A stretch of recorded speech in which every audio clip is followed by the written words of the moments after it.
Did I coincide tonight's live show with the halftime of tonight's football? Maybe.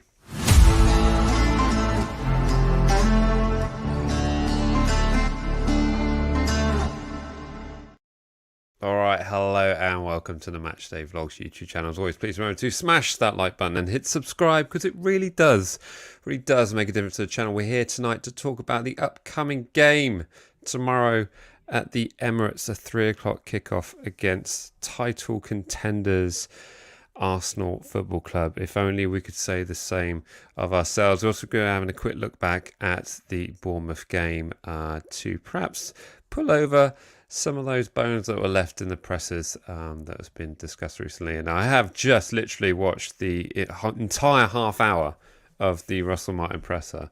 Has anyone noticed how long these presses are now that we're in the Premier League? It's it seems mad. We're in the Championship and they're like 8 minutes long. Now they're 30 minutes. Absolutely insane. Also, a little bit of exciting news to tell you about the competition for the Jack Stevens shirt, which is available over at Football Prices. Be sure to check out now. I've just noticed they're having a special day sale today, so those are available at just £3.16 per ticket. There's only 149 tickets available, and there's your chance to win a Jack Stevens signed shirt. What did he say? What did he say? What a foul. Just imagine, don't think of it as foul mouth Jack Stevens. Think of it as trophy lifting at Wembley Jack Stevens. There we go. So think of it that Jack Stevens. The one that put it in on Bruno Fernandes and got away with it. That Jack Stevens. Yeah. The one that grabs the badge and screams at the Normans. That Jack Stevens.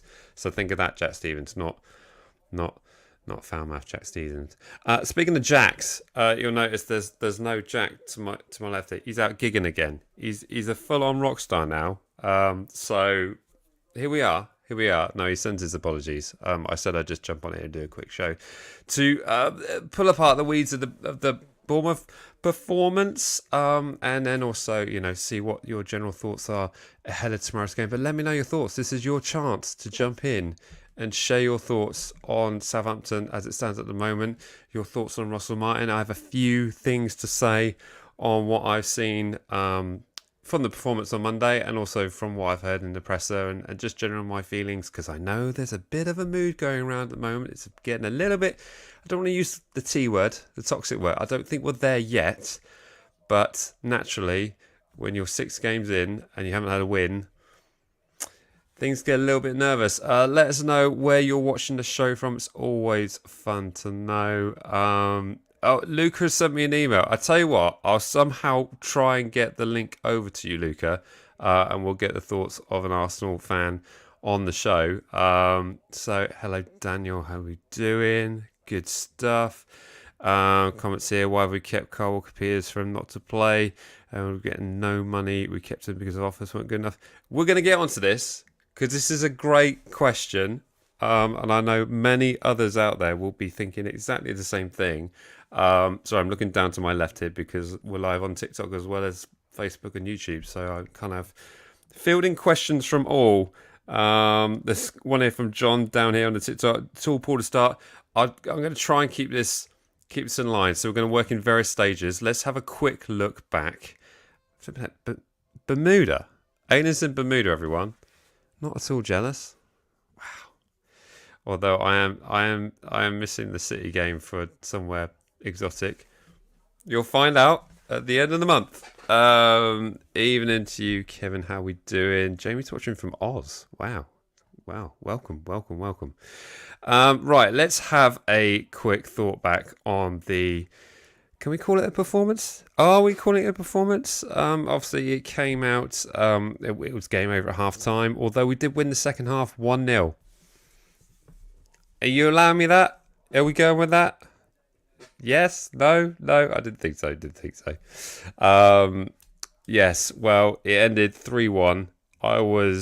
We did a live stream here. I had Jack beside me here. We had the tins on the go. We made a bit of a night of it. I was hoping for a bit more excitement, and it didn't come.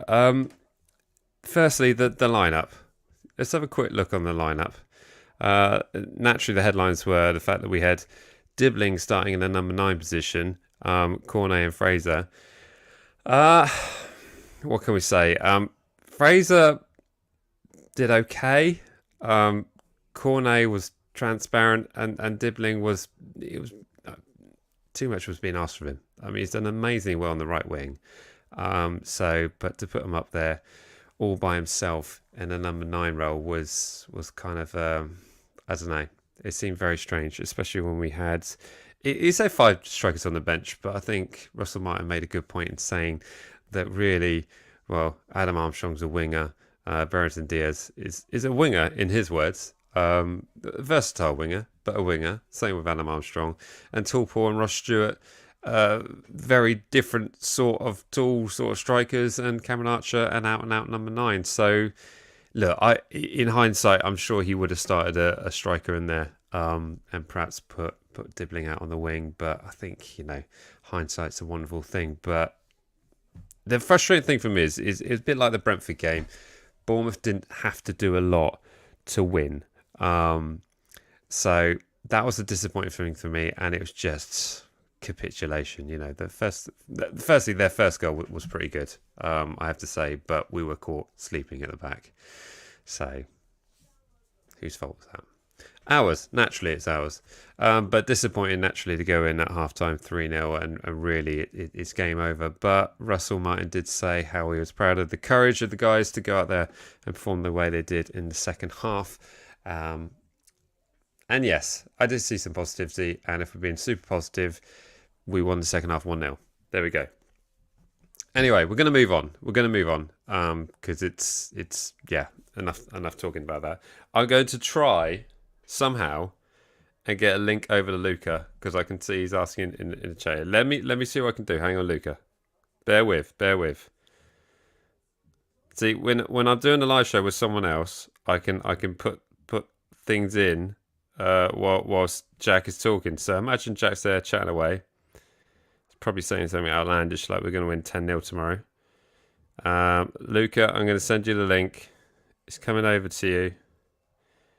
But don't use it for 5 minutes or so, because we've got other stuff. Right, Luca, it's done. There we go. Luca's in. We'll be having Luca join us very, very shortly. Let's see your thoughts on the Bournemouth game over here. Just woke up. Was that Saints in the second half, or yourself, Jamie? Mike, has anyone told you sound like the commentator Gerald Sinstad? Is that how you pronounce it?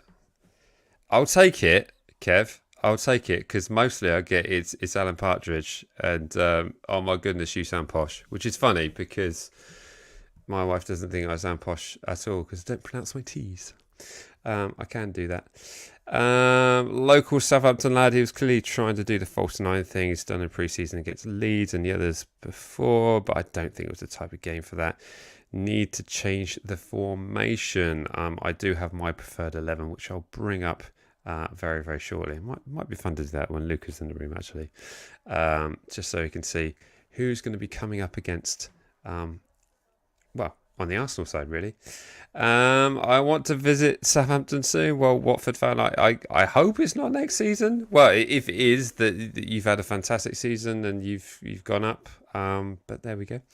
Daniel here's comment. To be honest, I think Ross Stewart was a bit of a waste of money. He's been injured most of the time. We had him. Watch my view. What's my view on Ross Stewart? That last time he scored a goal, it was in League One, and I think it's a big ask, and I think it's a big ask of all these players that we've got in from lower league position. Talking about Ronnie Edwards here. Am I talking about Nathan Wood? Well, he was in the Swansea side, which is technically in the same league. But naturally, when talent is being spotted, ultimately it's how we can develop that talent. And if the recruitment thinks that there is a world-class player in there, then I mean, that's why you got recruitment staff in to get you those kind of players. But I haven't seen anything since, let me see, West Brom away in the playoff semi-final to tell me that I think Ross Stewart has maybe got it. But it's because we haven't seen that much of him. That was it. But there we go. That's my honest thoughts. Right, let me jump into what I think will be the starting 11. Firstly, let me hear your thoughts on it. Did anyone else watch the Russell Martin presser earlier? Let me know your thoughts on that. If there's anything for you that particularly stood out, I thought Russell Martin did look incredibly tired. I mean, he looked like he'd literally had enough of the Premier League already. But there's been a lot of discussion about what Russell Martin is doing. He's obviously sticking to his ideas. He's sticking to his formation. He's sticking to his tactics.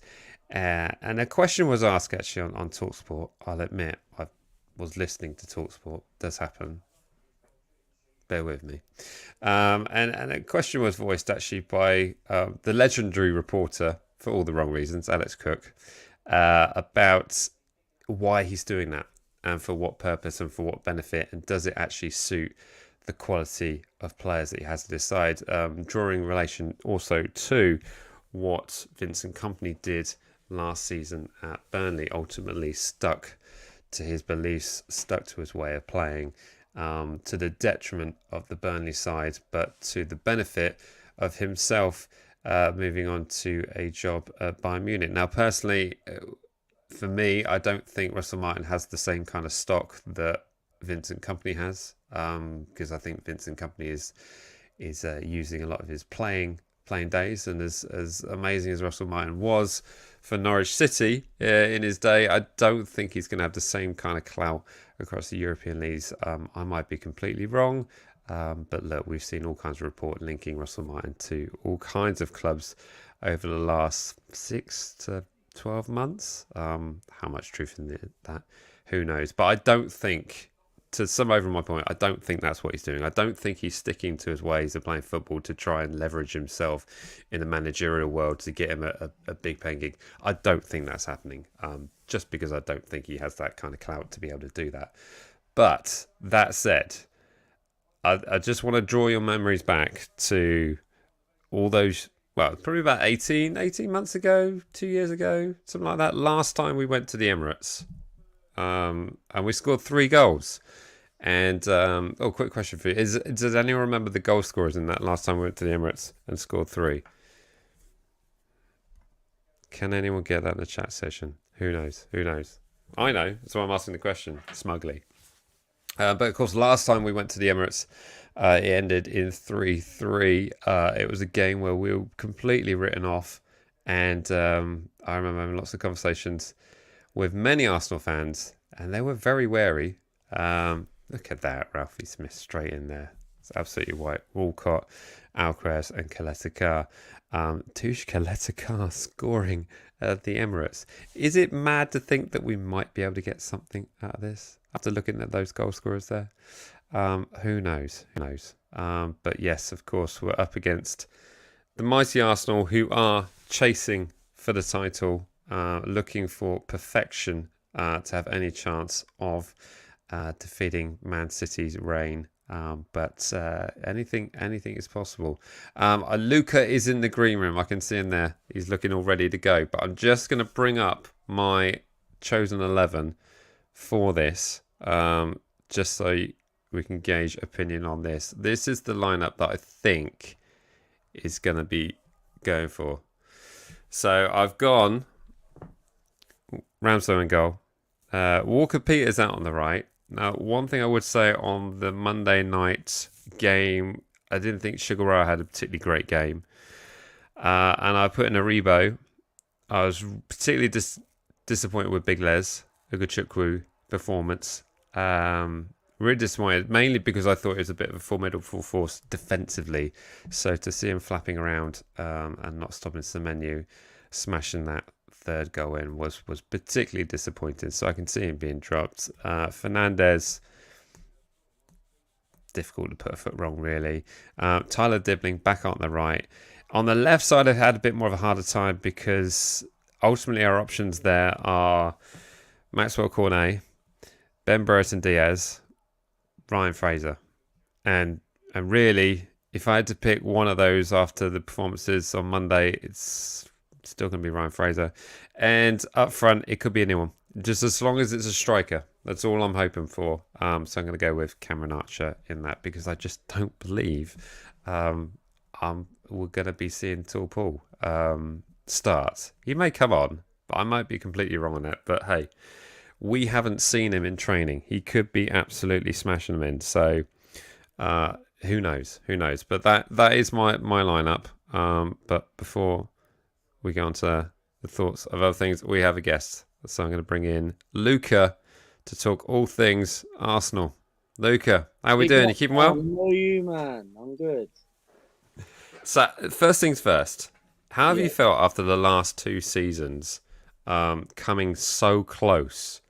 Is it been a case of there's progression there, or is it a case of just pure frustration of not getting I over the think line? I think it's a bit of both. I think it's a bit frustrating because for me, we've come so close.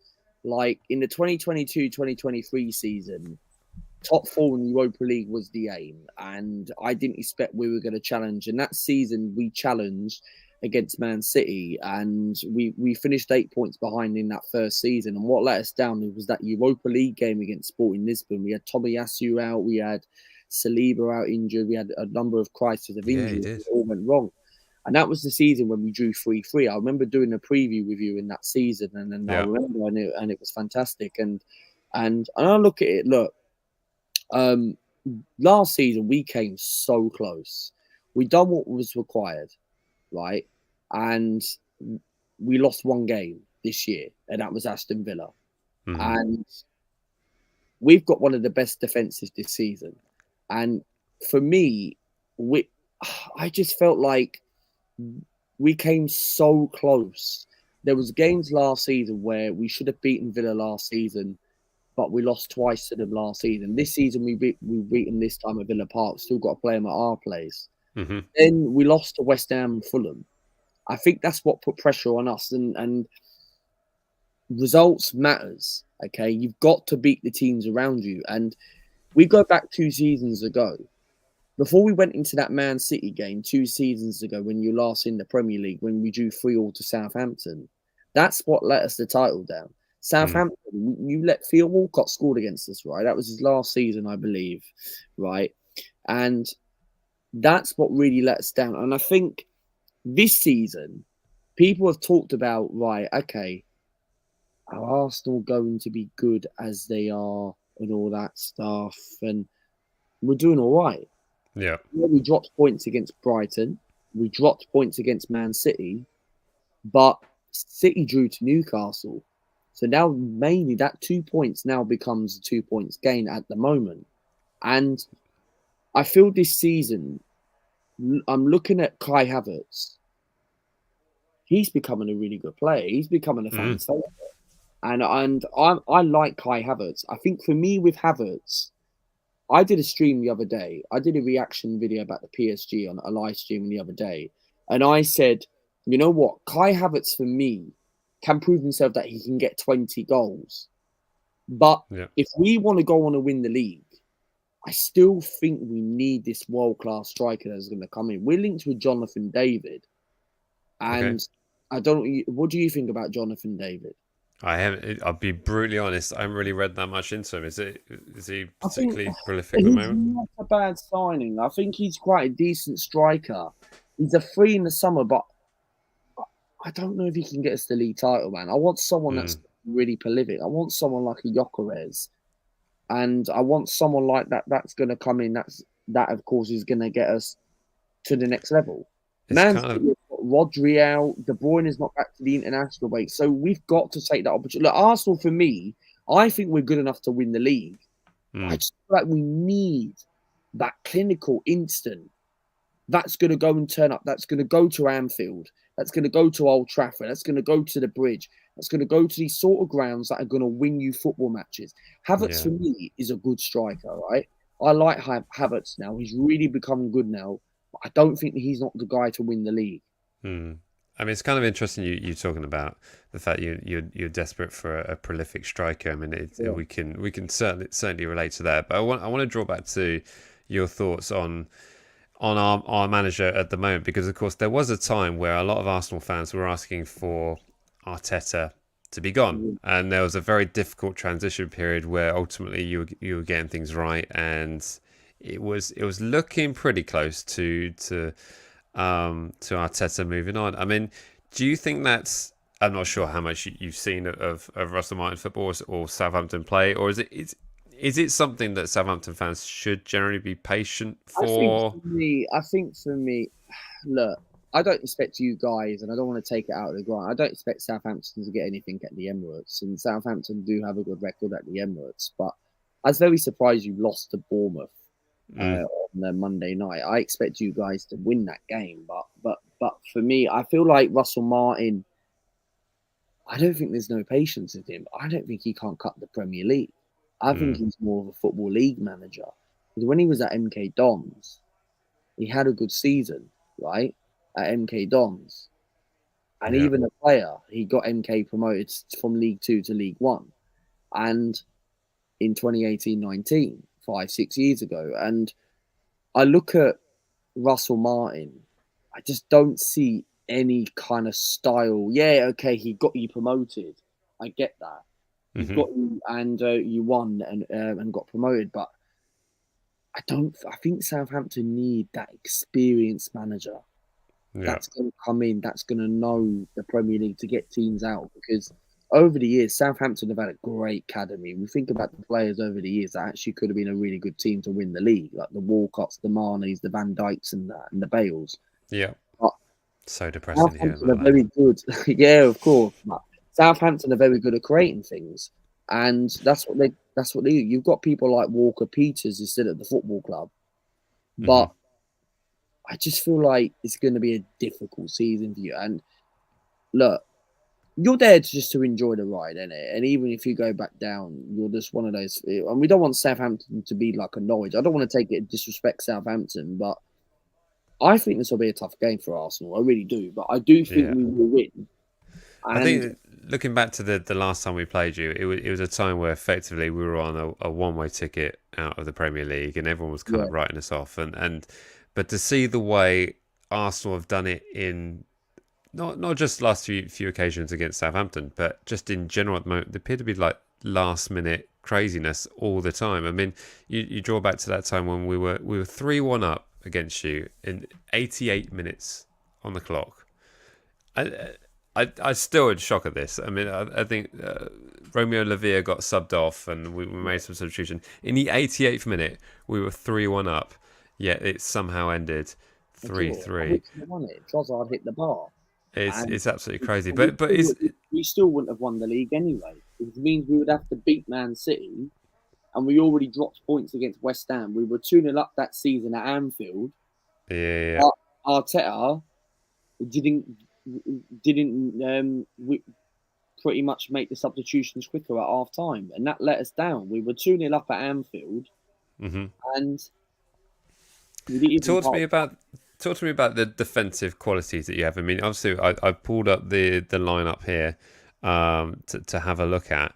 I think the big shot last time out was the fact that because you play Leicester and they scored 2 goals against you at the Emirates. I mean, was that down to defensive frailties? I mean, I thought the second goal was pretty impressive from Leicester, if I'm honest. But defensively, look, we've got one of the best defensive partnerships in the Premier League. Don't get me wrong. And last season, we didn't lose to a top 6 side. We drew a couple of games away from home, like City away, Liverpool, Anfield, Chelsea. We drew at the Bridge. But defensively this season, I always went into the season pre-season we weren't at our best with performances. We only lost one friendly game, and that was Liverpool, right?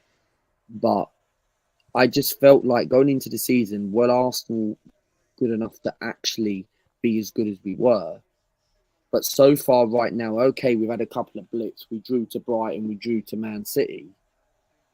But Arsenal in that game against Man City, we had to park the bus. There was no any other an alternative to end up not parking the bus. Because if we didn't park the bus, we would have been finished in that game. And you have to park the bus against these. There's just one little deflection cost us, and City will always find a way to somehow score goals. But it's just luck on the day. And Arsenal, for me, I think defensively we are good. Okay. Last week we have been conceding goals quite recently. We kept the clean sheet against PSG. I expected Hmm. us to beat PSG because PSG don't have the players anymore. But Mm. I think going into this game, I think this will be one of those games where I do think we will win. But my score prediction, I'm going to go for a 3-1 Arsenal. But part of me Okay. feels like this could be like a 3-2 Arsenal because I feel Southampton. You've only got 1 point this season, I think, We have so far. indeed. Yeah. So I feel like Southampton, it could be one of those games where they'll look at the Leicester game and they'll try and play how they did against Leicester. Hmm. But either Arsenal, something tells me this has got 3-2 Arsenal all over it. Okay. It really has, because I could see you guys putting a good fight against us. But I still think Arsenal, for me, I feel like we'll have the quality to win because we've got Yeah. quality to beat us. And the Emirates is a fortress. Okay, we barely lose at the Emirates these days. In the pandemic, we kept losing at home all the time, like Mm. Burnley, Villa, and Wolves and that. But I feel like with Arsenal, I think if we want to go on to win the league, we've got to get this big name. I think we need a striker in Yeah. January. I think, look, we already proved it that we can win it if we can keep the whole fit squad free. I just feel like the games when you go to Anfield, the games even when you go to Southampton, we don't have a good record against at your place, but it's at the Emirates, right? Hmm. And I just feel like we need that final striker that's obviously going to let us go in that. That's Yeah. the thing. Who's the player that's going to make a big difference to you tomorrow? I think the difference blood for Arsenal. Yeah.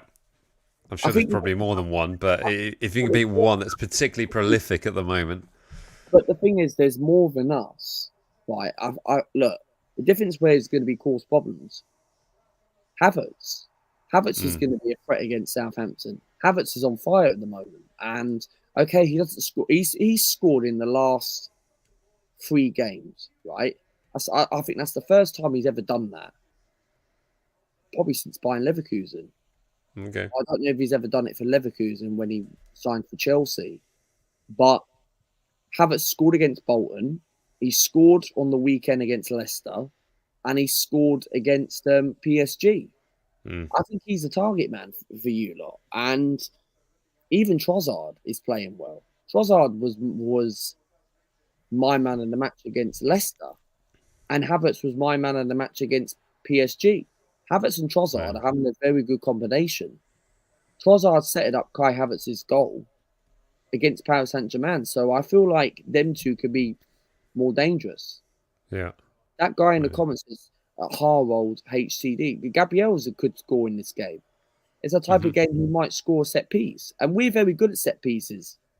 And that's something where over the years Arsenal used to always have a set piece problem, but now we've got a set piece, and we're training set pieces on the training ground at Colney. We Yeah. could score goals. Yeah. Well, we certainly hope you don't tomorrow. If is there anyone in particular that brings you any kind of fear in this lineup here? Is there anyone in that lineup you think like I'm not My looking forward only to seeing issue him? I'm a bit worried about is maybe Flynn Downs. Oh, Um, okay, okay. maybe Flynn. How was Flynn Downs doing? 'Cause I remember him at Ipswich. He's doing very well. He's kind of like our pivot point in midfield. He's one that's performing very very well. I think also when he works well with Jerebo. I mean, I just draw back always to the first 15 minutes away at Newcastle, where Newcastle couldn't get the ball off us, and Downs and Rebo were just bullying that midfield and somehow sort of governing the whole game.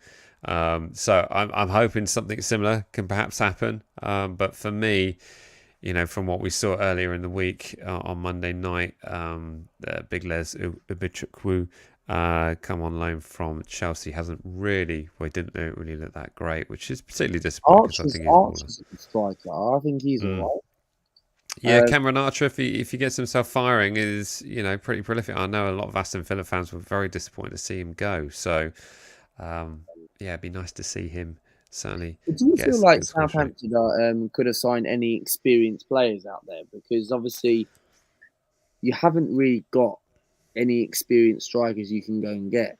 because Priced out the market. there's not really anyone available right now. Like Charlie No. Austin's pretty much playing in the 7th division. Yeah.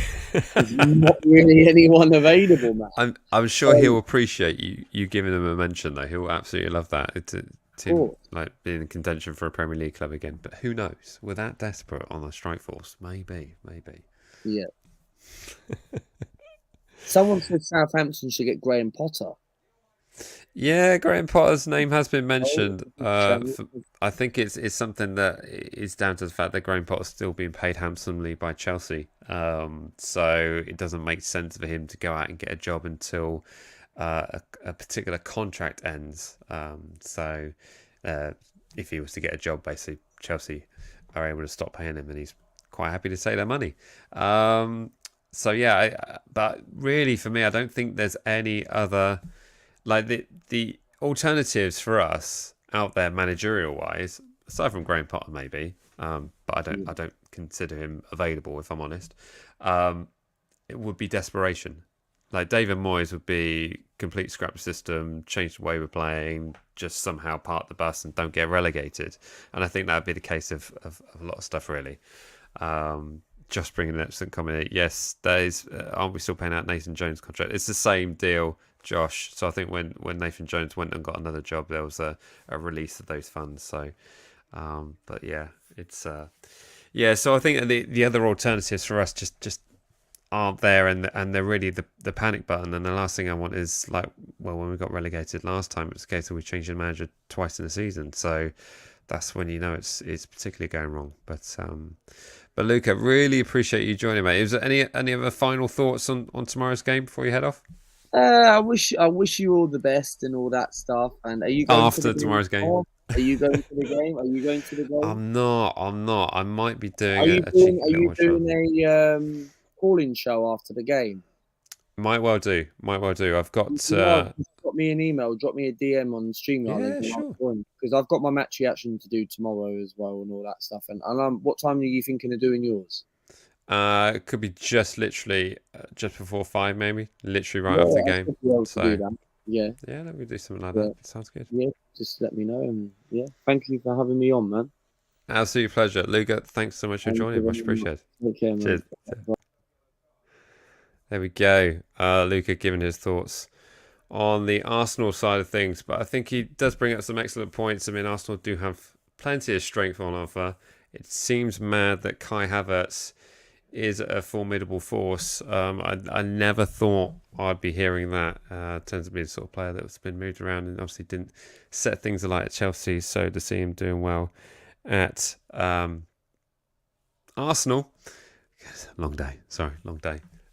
It is quite something. But Arsenal will be needing to have complete perfection if they have any chance on taking on the likes of Manchester City. Right, let's get on to the score predictions. This is, of course, the part of the show where it's just me. Well, Luca has already given it. I think he went with a 3-1 Arsenal. So now's the time for you to all put in your score predictions in the chat section. I'm going to read all these off over on TikTok, over on Facebook, over on YouTube. So if you want to just pile in on the chat section, your aspirations, your dreams, your hopes, and what you possibly think the score's going to be tomorrow, I will be going through all of those right after I've done mine. Right, this is... Do you want a head and a heart one? Should I do a head and a heart one? Let's do Mike head, Mike heart. There we go. Big thing for us though. Goal scorers. Where are they? We scored 2 league goals this season. 2. That's really what you got to contend with. So let's stick in Lucas as well. He's kind enough to give us his. A lot of typing here. Right. Okay, if we are to get it done in any remote form, and if Jack wants me to pick, because I know Jack will probably watch this back and go, make sure he didn't predict a draw or anything like that. If we are to get it done, I'm going to go with a 1-0. But my head says it's going to be, oh, I've done that the wrong way round. Hang on. Maybe that is my heart as well. There we go. Got to get these right. Away scores right. There we go. So my head thinks it's going to be 4-0 Arsenal. Because if I don't think we're going to have the same kind of display we did against the first half against Bournemouth, because that would just be horrendous. I mean that'd be worse than 4. But my head still thinks it could be a bit of a hammering, because Arsenal are pretty prolific and firing on all the cylinders. But if we are to get it done in any shape or form, it'll be a cheeky 1-0 win away at the Emirates. So there we go. That's what my heart says. And Luca, of course, predicting his team to come out on top with a 3-1. Right, let's go over to the chat section. I'm going to be going through all of these. Welcome to one and all who's joining us here live. Of course, if you are watching on replay as well, you can stick in your comments in your score predictions in the comment section. Right, here we go. Luca, you're most welcome. Thank you for your time and your score prediction. I, of course, hope you're wrong. I'd send that in the nicest possible way. Right.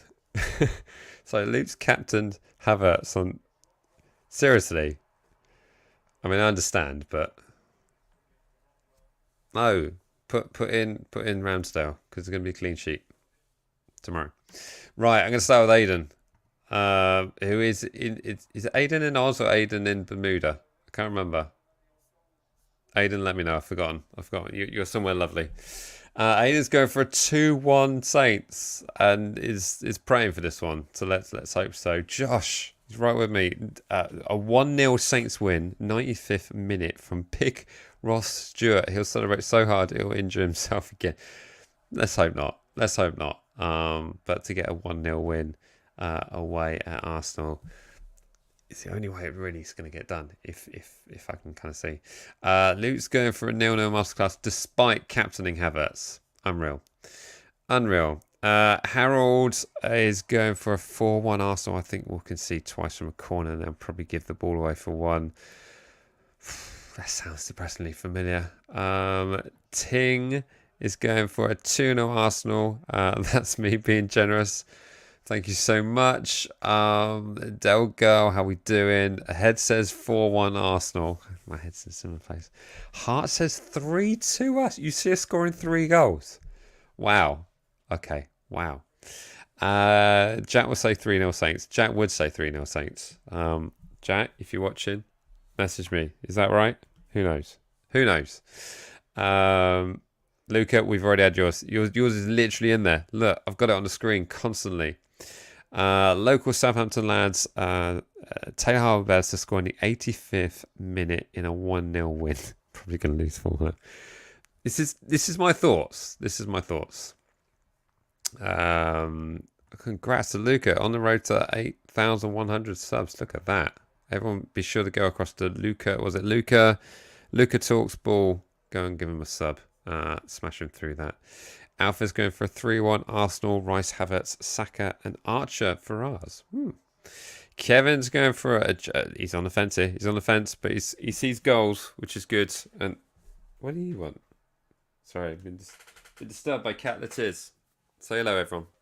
Latiz, the name's Cat Latiz. What do you reckon the score's going to be? 1-0 Saints. Exactly what I thought. Ryan is going for a 2-1 Dibson down. God, I'd love that. Captain Ramsdale though. Good on you.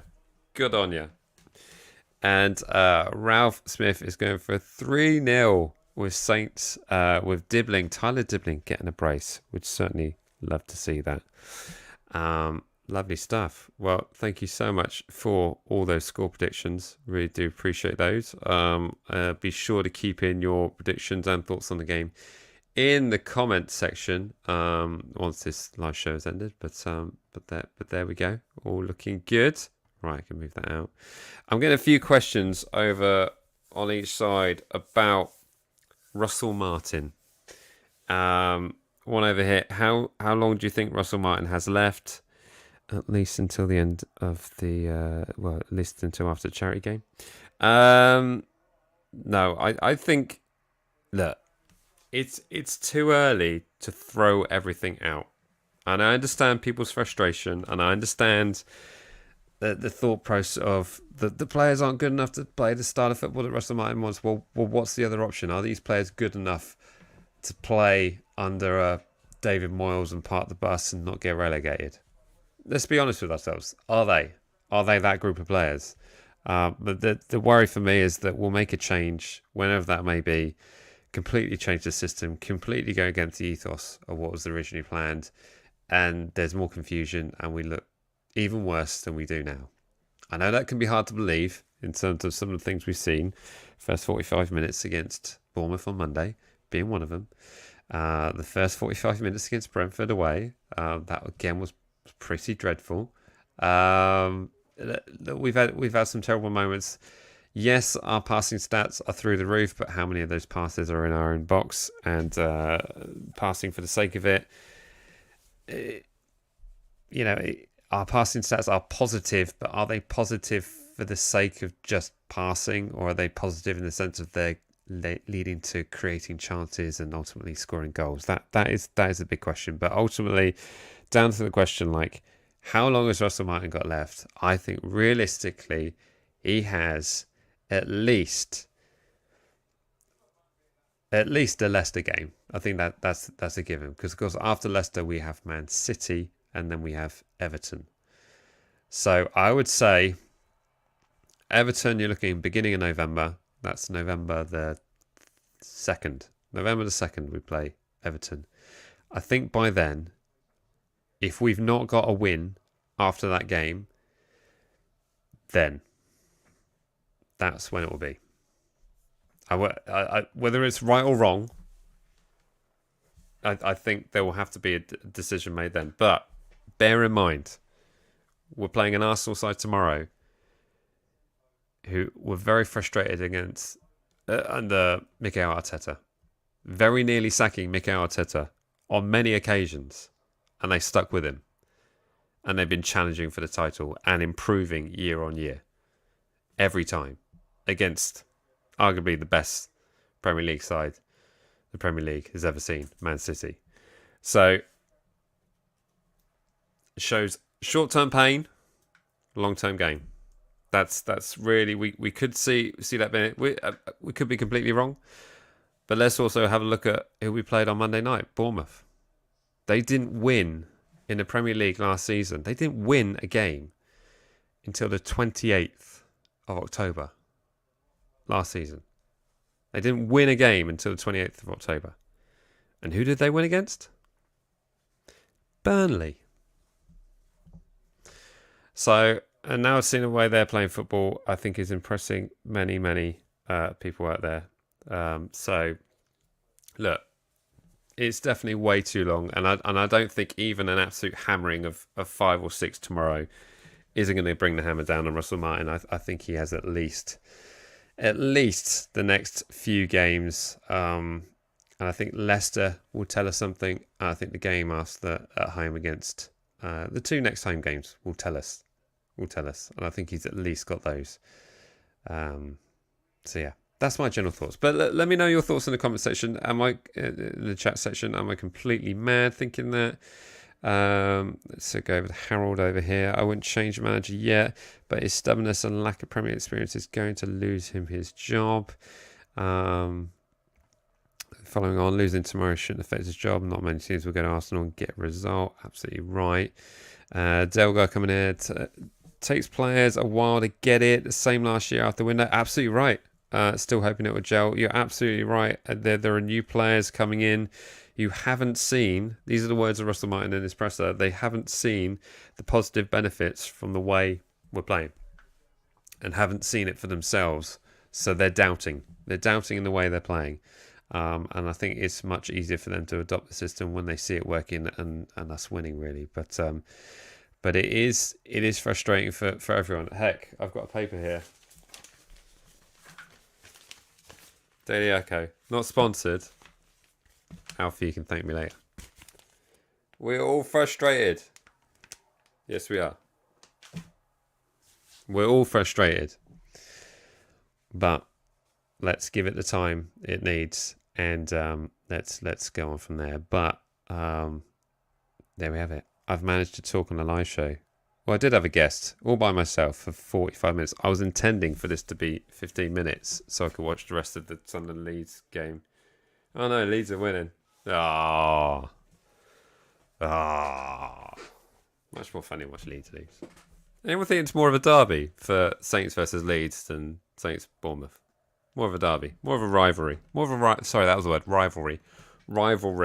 There we go. But thank you so much for everyone for joining us live tonight. Of course, be sure to check out that shirt that is currently on Football Prizes. Tonight is on at $3.16 a ticket. So if you jump on there quick, you can pick yourself up a ticket, not for that shirt because that one's already gone. The Jack Stevens shirt for £3.16. Go on over to Football Prizes and pick yourself up that shirt, and you'll be sure to head on over to that. So yeah, £3.16. Available now. And remember, it's the Jack Stevens that lifted the trophy at Wembley, not potty mouth Jack Stevens. Absolutely in shock. Can't believe you said that. But yeah, thank you so much for joining. Really do appreciate it. Keep the comments coming in after the show. Be sure to check those through in the comments section. I'm not heading to the game tomorrow, but there might be a little watch along going on. So we'll see about that. So if you happen to be at home watching Sky Sports, whatever it may be, then be sure to tune in and hopefully hear my thoughts on the game as it happens, and let's hope it's not too painful.